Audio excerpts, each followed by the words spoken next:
Hello, BookTube, and welcome back to March Mystery Madness. This is a venerable BookTube event, 8 years old, celebrating all things murder mysteries. It was created by Elizabeth at Lizzie Faye Loves Books, and it has a whole roster of great co-hosts, and also me. I am also a co-host for March Mystery Madness. That's great, because I love reading murder mysteries in all their shapes and forms. I always read them. I read them all year long. I love them. But I load up on them in March now because it's one of the many ways in which BookTube has affected my reading.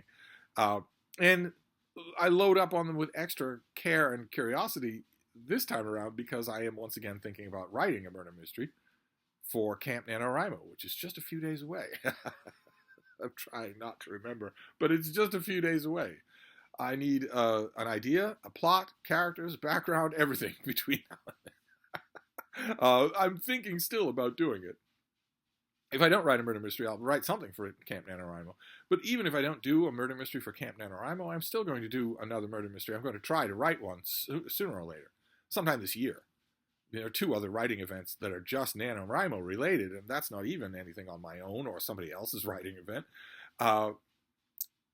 So I'm paying extra attention to the mechanics of these things. Boy, oh boy. Last night, did I pick a winner for mechanics? This is Earl Stanley Gardner, who is was once upon a time an extremely well-known name. He's not known much anymore outside of Michael K. Vaughan's channel, I would gather, or Criminale. But I found a bunch of books of his in a series of starring a young DA named Doug Selby, who he's variously described, but he could easily be in his late 20s. He's a young, handsome man who wins election as a county's DA, and the old, slightly corrupt machine of law enforcement at Capital City that he supplanted. Well, he's a new broom, and he's a straight shooter. He's an upright person. He gets along really well with the sheriff in town, who is the same way, and you get the impression that the sheriff was often frustrated by the back scratching of the old legal system. That's all gone now. And Doug Selby has a sweet spot for the lady reporter of a local newspaper. There's a really good dynamic involved in these DA novels. And I think I found these originally through March Mystery Madness. I'm pretty sure that I did. And I read another one. I read The DA Goes to Trial in this great old pocket books paperback. Somebody put a squibble on it that I could get rid of that. An alcohol wipe would take that up, but it would probably take up the coloring of the cover as well, and I don't really want to do that, so I'm just leaving it there. It's in absolutely perfect condition. These old pocket paperbacks, I tell you, they will last through a war. And this is a terrific story. Absolutely terrific. One thing you can count on Earl Stanley Gardner for is plot twists. He does perfectly. And as far as I can tell, did at extreme speed what I am stumbling to try to do at all. He is a master at a twisty-turny, keep you reading plot. One twist after another. He's a master at that sort of thing. I don't know anything about him. I don't know that I've ever read a biography of the man. But I can't help but think that a book like The DA Goes to Trial had to have been plotted on paper well ahead of time of writing the book. I guess I'll just have to through trial and error, I'll have to figure out how to do that exact thing. That's the exact thing I'm weakest at. But he's really good at everything else, too. He's good at sketching character. This is not actually police procedural at all. That's one of the reasons I drifted towards it, is that it's a DA who's just chummy with the police. But another reason that I drifted towards it is because in some of the police procedurals that I've been reading from March Mystery Madness, the police main characters are a little more than automatons. They are basically the police procedural manual brought to life and put in loafers. Whereas this has personality in it. There are personalities all throughout here, good guys and bad guys. The plot starts off with a type of character that once upon a time was called a hobo. I don't think we call them that anymore. And we don't even call them homeless anymore. The homeless, they're supposed to be unhomed people, something like that. I forget what the fascist academic new phrase is that means if you don't use it, you hate homeless people. I forget what that is, the threat phrase. academia is big on threat phrases where they will take something that people have been saying for 40 years. They'll change it, not because it needs changing, but to make sure you do it. Just to make sure you do it. Make sure that they can make you do it. Or, I'm afraid this institution isn't right for you if you're trying to get a job, if you're trying to teach students. We're going to change this word or this phrase for no reason whatsoever other than to show that we can make you change the way you talk.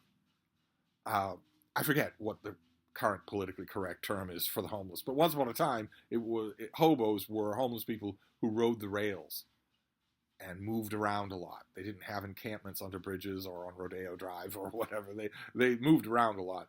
And a hobo was found dead, and when Paul Selby investigates, he realizes that this guy wasn't an anonymous drifter. His brother is wealthy. And another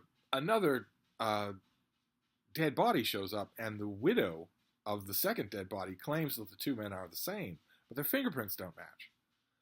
And there's a lot about fingerprints in this book, a lot, and they show up in all the weirdest places. They aren't where they absolutely have to be for a crime scene or a room to make any sense at all. It's all so intricate and twisty that I just love it. I was reading it I was really enjoying it. I should put it that way. These are short. These take no time at all to do. All these DA books. I think I have most of them, but they're terrific and immensely readable. But the whole time that I was reading it, I was going, how did you do that? How did you think that up? How long did you plot this thing before you wrote it? I'm in awe of that kind of thing. I'm going to need to figure out how to do it. Really, we're only here on Earth this one time, right? So, and I'm 28. I'm staring down the barrel of the big 3-0. I might as well learn how to do these things now. I will try. I don't know if I will do a murder mystery for Camp NaNoWriMo. Another idea is tickling way in the back of the feelers, and it is not a murder mystery. It's I don't know if that idea will be anything. I'm going to wait only tonight or tomorrow. Then I'm going to settle on something and start to work on preparing for it. But in addition to the twists and turns of the plot in this thing, and most of which I absolutely did not see coming, which has been a problem with police procedurals this March Mystery Madness, is that I've been able to know right from the beginning pretty much everything that was going to happen. And that's a little bit annoying for me. But this, there were twists and turns. I had no idea what was going to happen, no idea for the possible explanation of anything. And that was great. That was terrific. That kept me reading this thing. But another thing that I really liked is that periodically, Earl Stanley Garner remembers that he's writing about people and has them vent to each other. And Paul Selby is an easy person to vent to. He's an easy character to vent to. And he does some venting himself. And those moments, they do not progress the plot, but they were wonderful. They're all wonderful. Earl Stanley Garner is quite an effective writer when he wants to be.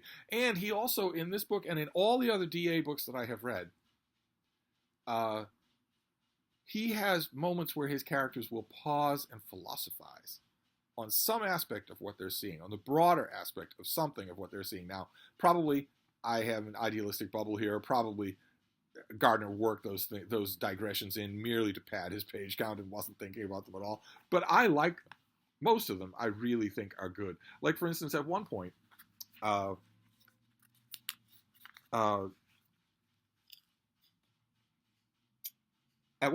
Selby and the sheriff are driving along, and they're outside of the town. There's farmland, and we get a little. The sheriff, who's usually quite laconic, gives us a wonderful little soliloquy here. The tractors were still plowing. Occasionally, off the highway, could be seen the glare of headlights, and the cough of a tractor would become audible above the smooth, purring hum of the county car's motor. Selby shivered and said, "Gosh, how I'd hate to be out there on one of those things." Sheriff Brandon, meaning freezing to death on one of those tractors out in the field. Sheriff Brandon nodded. "When we get too much civilization," he said, "we forget that life is a fight to get the living out of the soil.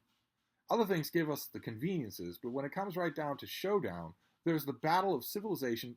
There's where the battle of civilization is being fought, Doug." and the sheriff took one hand from the wheel to make an inclusive gesture towards rolling sweep of land across which the headlights of the tractor were laboriously marching. Some people get pretty far away from it, living in the conveniences of cities, but there's the front line trench right there, son. And that chap sitting in the tractor seat with the frost seeping into the marrow of his bones is one of the shock troops. You gotta fight for a living if you want to live. Nature's made it that way. It fits with the sheriff's character, but you don't see it coming. And I yearn to do something half this effective. These DA novels that Earl Stanley Gardner churned out did well. People liked them. I read one of them. What was it? 2 years ago that I read the first one. The DA takes the case. No, the DA calls it murder was the first one, and I loved it. I'd never read one before. I don't think I'd ever read one before. I read plenty of Earl Stanley Gardner, but mainly Perry Mason. And I read one of those and liked it enough to go looking for the others. So these are effective.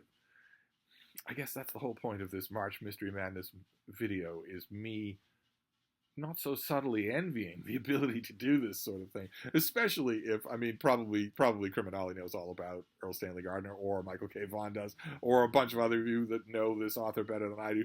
Probably my envy is based on a maddening illusion. Probably he turned these things out on a train ride, something like that, or just had a skill for it. Either way, this was tremendously enjoyable, and it continued to detoxify me from that bad stretch of police procedurals that I had. The sheriff is a good guy, and he's mainly going on. Doug Selby he's the DA. He has the apparatus of law at his command, but he's also really good as an intuitive thinker. Nothing artsy-fartsy like Sherlock Holmes, but he doesn't take anything for granted and is really willing to dig in a way that even a conscientious civil servant might not. Another one, a different person. So, very enjoyable. Very, very enjoyable. This has been a pretty good March Mystery Madness for me, and we still have a week to go. So I will be back with another book. I don't know. I originally planned a couple of days ago to go straight to my ebook library, but I keep going back to my print and paper library. I don't know why that is. Maybe I'll correct that tonight and just put away the print and paper books and go straight to the e-library and see what I find. I will let you know either way when we reconvene. Thank you, BookTube.